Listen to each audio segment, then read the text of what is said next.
Coming up on Chapman News, evacuate now. That's the warning for millions of Florida residents as Hurricane Milton barrels towards the state's west coast. We have the latest. I'm Chiara de Gavea coming live from the Fish Interfaith Center here at Chapman campus. The 7th of October marked 1 year since the Hamas attack on Israel and the start of the ongoing conflict in the Middle East. I spoke with Chapman students about how they're feeling after a year of pain and suffering. You'll hear from them in a bit.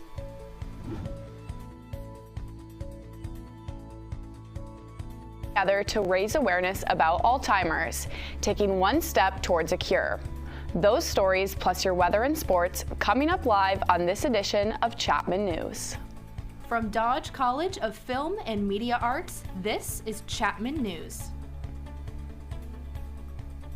Good afternoon and welcome to Chapman News. I'm Rosemary Wright. And I'm Cora Sinnis. We begin today with the latest from the Middle East. Israel is continuing its ground and aerial attacks on southern Lebanon today, while CNN reports a Hezbollah leader is for the first time endorsing ceasefire talks. Several Israeli airstrikes were launched on Hezbollah-held areas south of Beirut.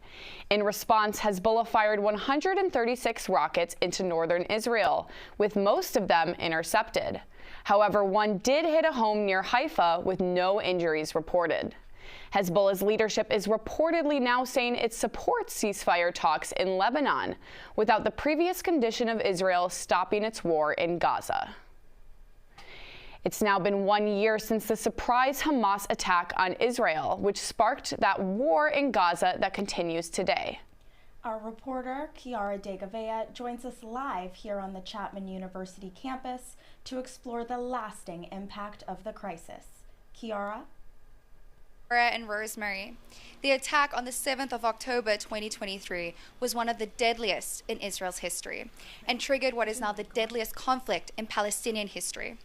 The war in Gaza prompted protests on campuses around the U.S., including here at Chapman University.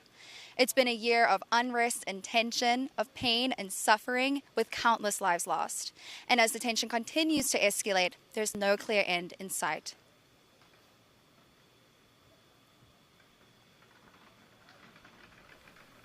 There are currently around 100 Israeli hostages still being held in Gaza, and an estimated 42,000 Palestinians have been killed. The October 7th anniversary falls during Rosh Hashanah, a time traditionally filled with joy in the Jewish community. However, this year's celebrations carry the weight of sorrow and uncertainty. It's been bittersweet. As Rosh Hashanah, we have a saying that you always have apples and honey to ensure that the coming year will be full of sweetness and joy and happiness. Well, this year won't be like that when we have 101 hostages still trapped in Gaza, captured by Hamas terrorists. And the Jewish people have always been a people of resilience. We've always been a people of faith and strength. And this Rosh Hashanah with my family, we're celebrating the new year. We're looking forward to the possibilities that this year can bring. And we're also hopeful. It's heartbreaking, but at the same time, we have to focus on positivity, Jewish pride. We have to focus on being joyous and doing more mitzvahs and adding in goodness and kindness in the world. And that's the way to fight hate. Meanwhile, Palestinian students also expressed deep grief. On-campus members of Students for Justice in Palestine group have launched what they call a, quote, week of rage. One member of SJP who did not want to be identified and requested we alter their voice says they want to honor the lives lost and call for an end to the conflict. I'm feeling heartbroken for all of the innocent lives lost, some of which being my family members. And I would say it's a reminder of what's occurring, but I'm reminded every day because that's the reality for Palestinian or Palestinian American. It's hard. And I think what makes it worse is the denial of these tragedies occurring to me and the rise in Arab hate. After a nightmare year for both Israelis and Palestinians, some are asking whether peace can ever be achieved. I do believe that there's the path to peace, and it's taking out this extremism in the region and reestablishing and rebuilding the foundation of their government. I don't think we as students are able to provide an answer or a solution for achieving peace, but we need to end the ongoing genocide before we can even start speaking about reaching peace. 1 year in, and the conflict continues to escalate with no clear end in sight. Both sides remain deeply affected, and the scars of this conflict can be felt worldwide. As the violence continues, so does the search for peace. I'm Kiara DeGavea reporting for Chapman News. Thanks, Kiara. Residents of Florida's west coast are preparing today for Hurricane Milton, a monster storm that authorities say could land tomorrow as a direct hit on the cities of Tampa Bay and St. Petersburg, home to about 3 million people. Forecasters have noticed small wobbles in Milton's predicted route, implying the hurricane could potentially go off track. Milton remains a Category 5 hurricane, now with winds up to 165 miles per hour. While issuing a warning for residents who chose not to evacuate, Tampa Mayor Jane Castor reminded them of the devastation caused by Hurricane Helene just last month. Helene was a wake-up call. This is literally catastrophic, and I can say without any dramatization whatsoever, if you choose to stay in one of those evacuation areas, you're going to die. Milton is expected to hit Florida as a Category 3 hurricane, still very dangerous. Highway shoulders are open to improve traffic flow for those evacuating and create more space for emergency vehicles. Evacuating residents are being encouraged to head to Fort Lauderdale and Miami on Florida's east coast for safety. It has been a full week since vice presidential nominees Tim Walz and J.D. Vance squared off in the vice presidential debate.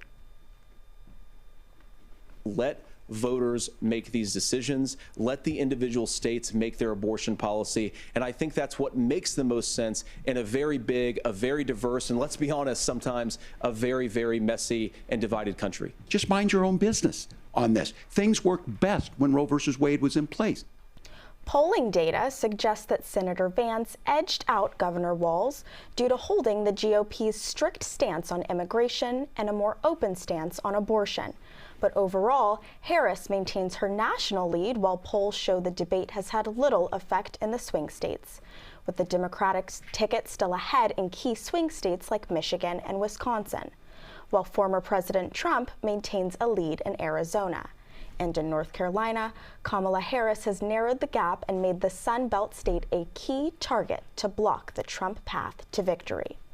It remains to be seen if Vice President Harris and former President Trump will debate again before the election on November 5th.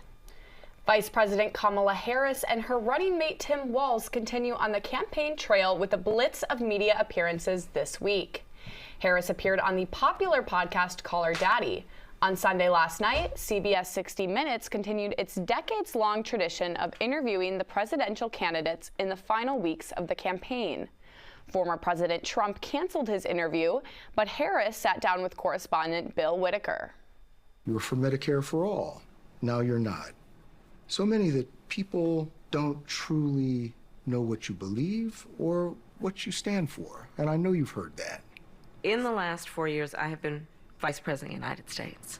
And I have been traveling our country. And I have been listening to folks and seeking what is possible in terms of common ground. I believe in building consensus. With the election just 4 weeks away, former President Barack Obama will join Harris campaigning in key swing states beginning later this week. For the Republican ticket, J.D. Vance is campaigning in Detroit, Michigan today. Yesterday at a rally in Washington hosted by Christian and Jewish groups, Vance talked about Israel hostages still being held in Gaza. It is disgraceful that we have an American president and vice president who haven't done a thing. Vice President Harris, our message is bring them home. Use your authority to help bring them home. We can do it. We just need real leadership. Meanwhile, Donald Trump attended a memorial in New York dedicated to the victims of the October 7th attack. He also held a remembrance event at his Miami golf resort. At the commemoration event, Trump said he will, quote, remove the Jew haters, end quote, if reelected. Looking ahead, Trump is expected to hold campaign rallies in Reading, Pennsylvania, Aurora, Colorado, and Coachella, California this week. Nearly 7 million Americans are living with Alzheimer's disease. This past weekend, the Alzheimer's Association hosted its annual Walk to End Alzheimer's in Irvine. The event brought the community together to raise both research funding and awareness. People right now are living with the disease and the families that need a lot of support and a lot of compassion and having a voice about what they need as a family. At the same time, we're trying to one day end this thing, right, and address it through hopefully some kind of cure. We're, of course, developing some treatments now, but there's so much work to be done. Many who took part in the walk holding different colors of flowers, symbolizing that they have lost loved ones to the disease or are caregivers to patients living with Alzheimer's. Those carrying white flowers represent the hope for a cure, the organization's ultimate goal. Coming up, a journalist's personal story. We'll welcome Chapman professor Cheryl Jackson live in studio to talk about her brother's tragic death and how it has impacted her and her career. Stay tuned. I'm Zachary Richter. Coming up, we'll have a look at this week's weather here in OC and the latest on Hurricane Milton. Stay tuned.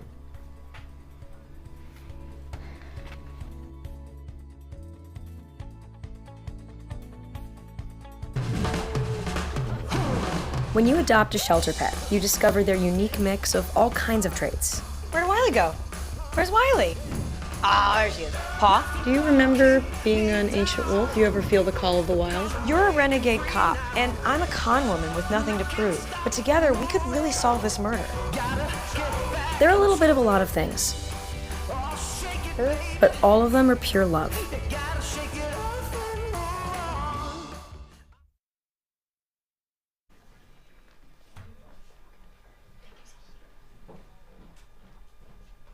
Welcome back from the break.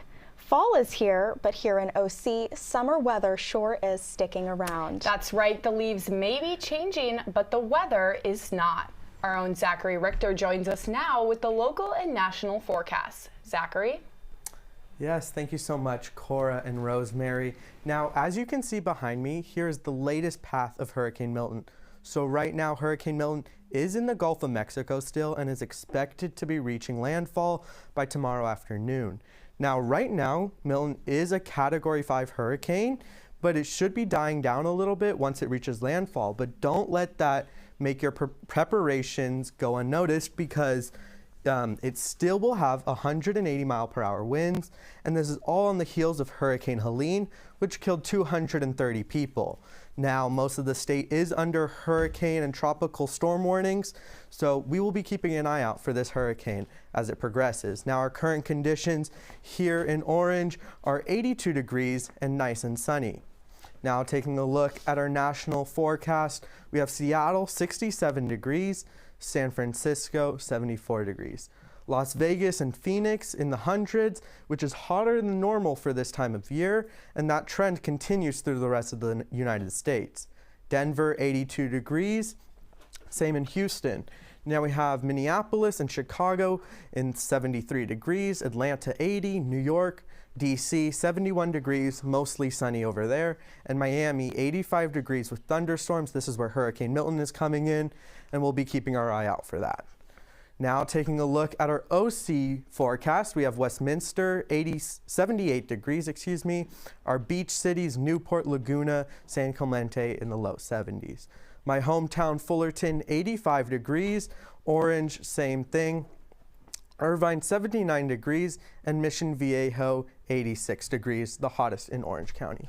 Now taking a look at our 5-day forecast, we have that 80s degrees, mid-80s through the rest of the week, and those morning clouds that come through, which should die off as the morning progresses. Now taking a look at our 12-day forecast is when we finally might start seeing some cooler temperatures in the low 70s. I'm Zachary Richter. Thank you so much. Back to you, Cora and Rosemary. Thanks, Zach. We know journalists cover tragedy every day, but when it hits home with their own family, it's even more of a challenge. That is the case for Dodge College broadcast journalism professor Cheryl Jackson.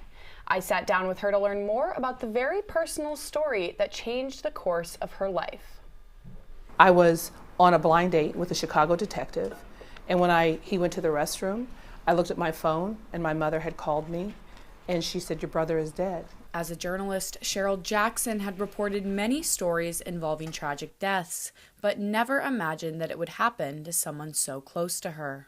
Cheryl's brother, Kerry Owsley, died in 2013 in Indiana. His death quickly ruled as a suicide, but his sister didn't believe it for a second.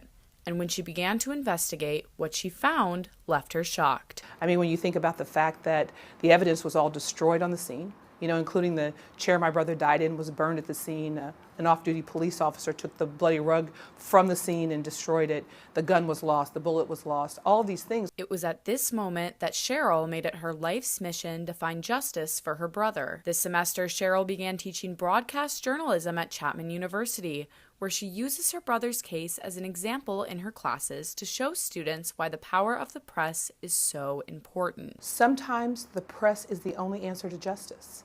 So if there's official or police misconduct, the press is the only access to justice. Cheryl has communicated several times with the police who handled her brother's case, but has yet to find answers. And I say to them over and over again, if you want us to believe it's a suicide, you're going to have to prove it.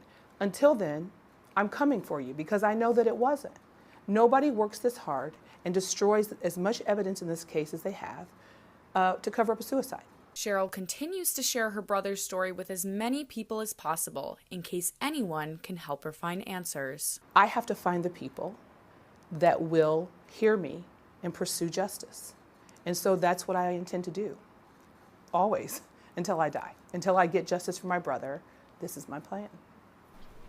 We have Cheryl Jackson here in the studio with us today to further discuss her brother's story. Thank you for joining us. Thank you for having me. Professor Jackson, how would you say that this experience has transformed you as a journalist and now sharing a story as powerful and as personal as the death of your brother? I think the main thing is what the message I have to students particularly is, to start living your life authentically as you're reporting, even as a student. And so for me, because I had been a journalist that people could trust and that I never spun the truth or, spun a story that didn't go the way that it was supposed to, I had a lot of people had confidence in me. So when I started to get journalists involved in the story, they believed what I was saying. I could also prove what I'm saying, but it's changed my life because I feel that if I became a journalist only to solve the death of my brother, the murder of my brother, then so be it. It's worth it. Wow. What do you hope people watching can take away from your brother's story and your work to share it with others? And additionally, where can people go if they should have information about your brother's case? So I think the thing that is extraordinary about my case is that the Harvard attorney on my case said this. He said, "This isn't the most egregious civil rights case in America. It just may be the one where we have the most evidence because Kerry's sister was a journalist." And so that's my charge to journalists. Sometimes you are the only answer to justice because you expose the truth. And so for people who are looking for answers, they are stuck. I mean, a lot of people don't have the access and the resources that I've had. But if anyone wants to, and people reach out to me all the time, you can go to the Kerry Owsley Mission for Justice Facebook page and find us there and follow our story. But thank you so much for reporting on it. Absolutely. Once again, thank you so much, Cheryl, for joining us today in studio. The Huntington Beach City Council is suing California over the Safety Act, which prohibits public schools from disclosing a student's gender identity to parents. The lawsuit filed by Huntington Beach City Attorney Michael Gates calls gender dysphoria, quote, a mental health disorder, and maintains that parents have the right to be notified when there is a change in their child's name or pronouns. However, this Safety Act, or Law AB 1955, enacted by Governor Newsom in July, states it is a person's right to disclose their identity on their own timeline. Former educator and co-founder of the local advocacy group Protect Huntington Beach, Kathy Ryder, says the city should not have a say in this issue. As a retired educator, I was like, seriously? I mean, why in the world would the city be involved in something over which they technically have no jurisdiction? This is a matter between a school district employee and their employer, the school district. Although not willing to comment on the lawsuit, the OC Department of Education did say, quote, "We remain focused on supporting our districts and our families in fostering safe and inclusive learning environments for every student."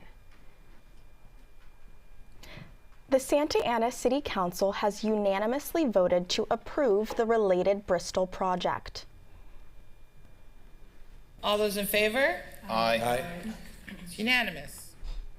The proposed project will cost around $44 million and will tear down some shopping centers currently located on Bristol Street.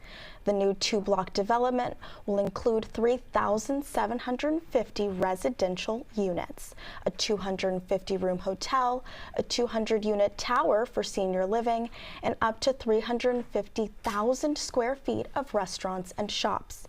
Jim Mata is a dentist whose office sits right behind the shopping center. He believes that related Bristol will bring many new people to the already popular street. 5 years as a tenant, and I think it's, this is like the crown jewel on Bristol Street here right next to South Coast Plaza, so I think it'll be very much more of a draw to come here. The project is still in need of a second approval from the City Council that will take place on October 15th. If approved, the expected start time is early 2026. I'm Stephen Hogenkamp. Coming up in the world of sports, an NFL coach is out of a job, and the MLB playoffs are underway. We'll have more for you after the break.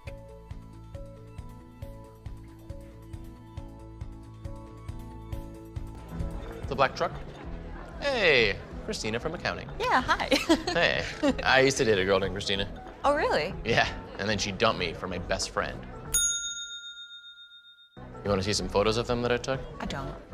I thought we talked about this, buddy. Buzzed and overshared again? Yeah. Yeah. I'm gonna call a car.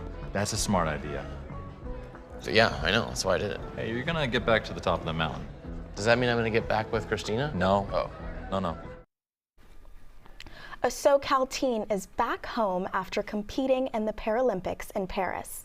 Chapman News reporter Stephen Hogenkamp had the opportunity to talk with her about her historic performance. 10 years of age, and that is out over the 12-meter mark as well. Orel Middleton is back training in Rancho Cucamonga, California. It's a work ethic like this that helped the 16-year-old high school student earn a silver medal in shot put this past summer in the Paris Paralympics.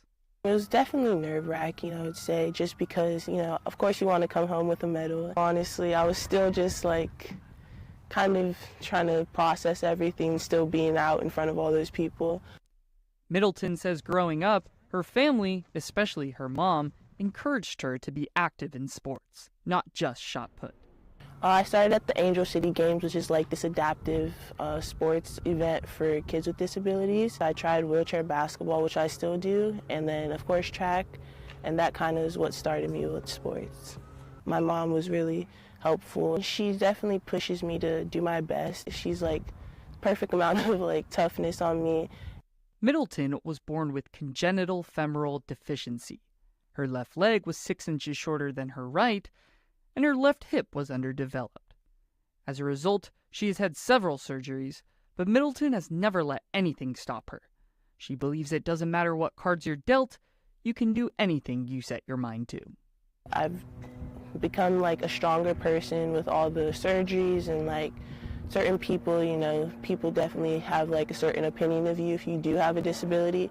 So I feel having this disability, it made me a strong person. I'm good with helping people, I feel just because I know what people go through a lot. Don't let people tell you can't do something just because you have an obstacle in your way. You can honestly do anything, really.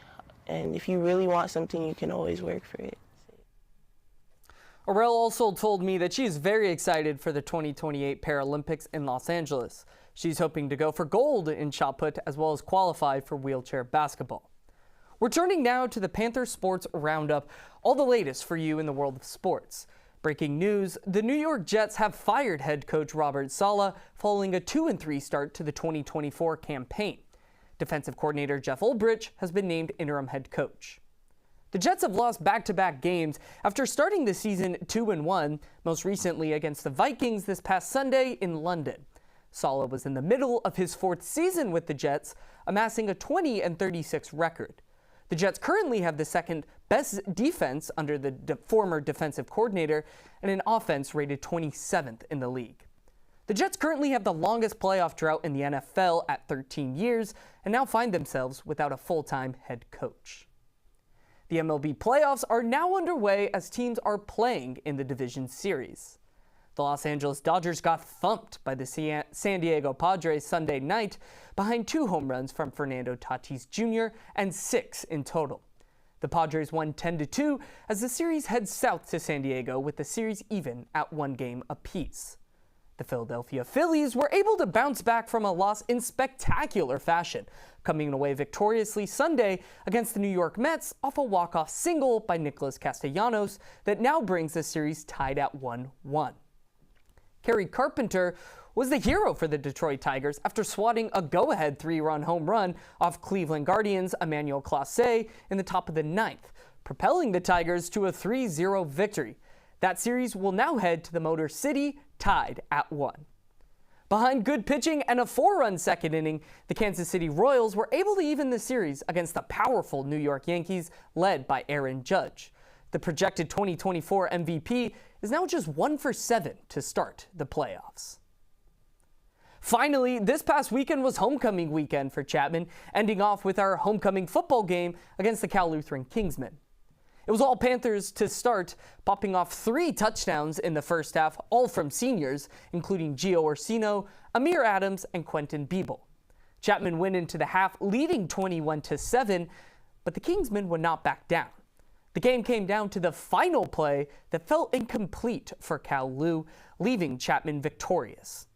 I talked with CSBN MVP Gio Orsino to get his view on Chapman's first homecoming win since 2019.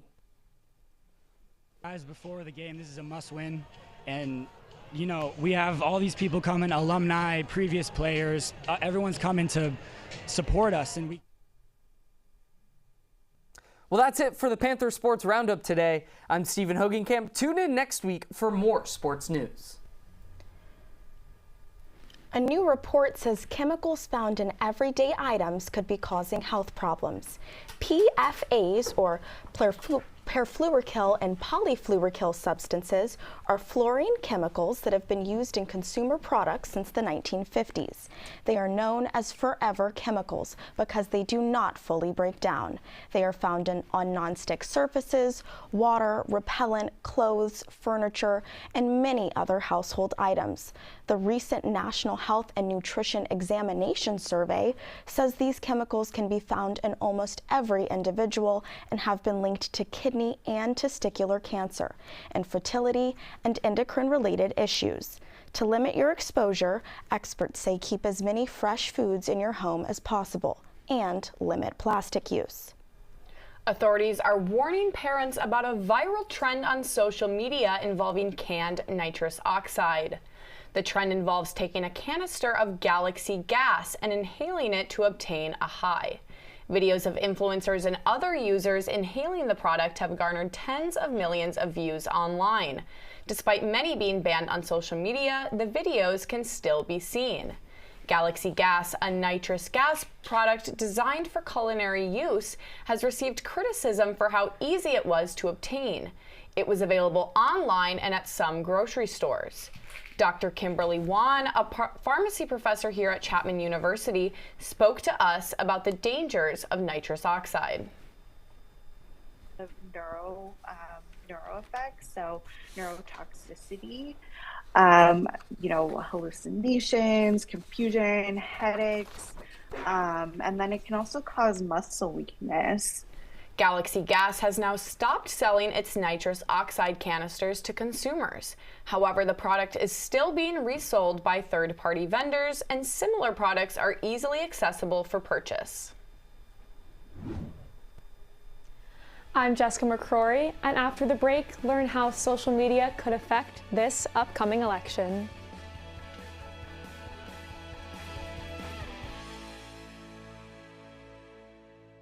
You are in the middle of a game. Adrenaline coursing through your body. And you are calling the shots.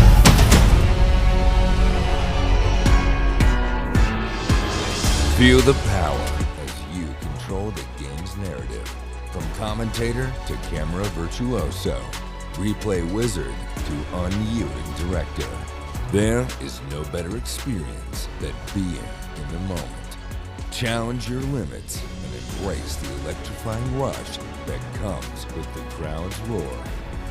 You never know the epic plays you will capture and the masterpiece you could make. You could be an amateur learning on the fly or a pro wanting to expand your skills. You will always fit in. And what better place to broadcast your skills than in sports? Never knowing what is coming next and always coming across something new. Join the Chapman Sports Broadcasting Network and experience the thrill of life. Many college students are getting their news from social media, some even looking to influencers for guidance on political issues. Our feature reporter Jessica McRory analyzed how social media could impact the upcoming election. Jessica? Thanks, Cora and Rosemary. As the presidential election approaches, many celebrities are sharing their endorsements and voting resources on social media.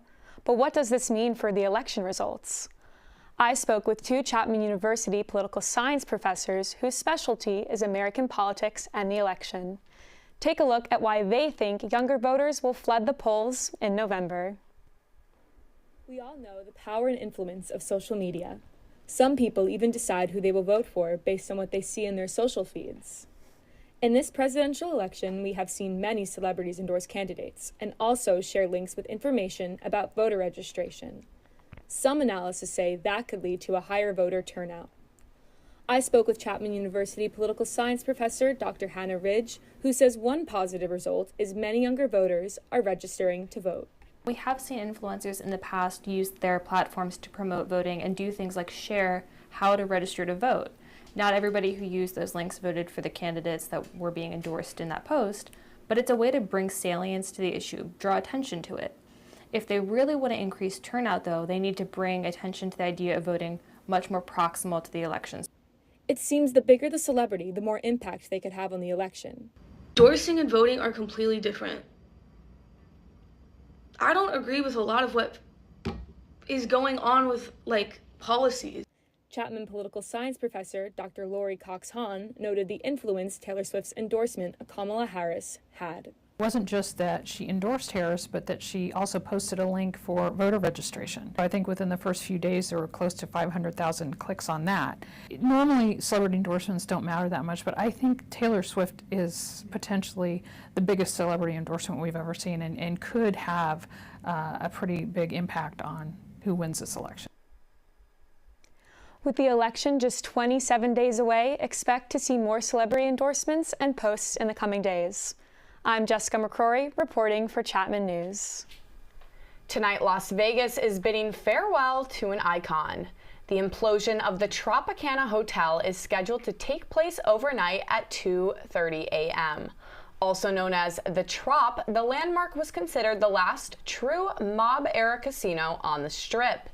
In its heyday, the Tropicana was featured in a number of movies and hosted performances by legends like Frank Sinatra, Michael Jackson, and George Carlin. It will take just 22 seconds for the hotel to come down, and in true Vegas style, there will be fireworks and a drone show. An exclusive overnight watch party is already sold out. With celebrities expected to be in attendance, the implosion paves the way for a stadium that will be home to Major League Baseball's A's. That is all for this week's edition of Chapman News. I'm Rosemary Wright. And I'm Cora Sinnis. We'll see you next week.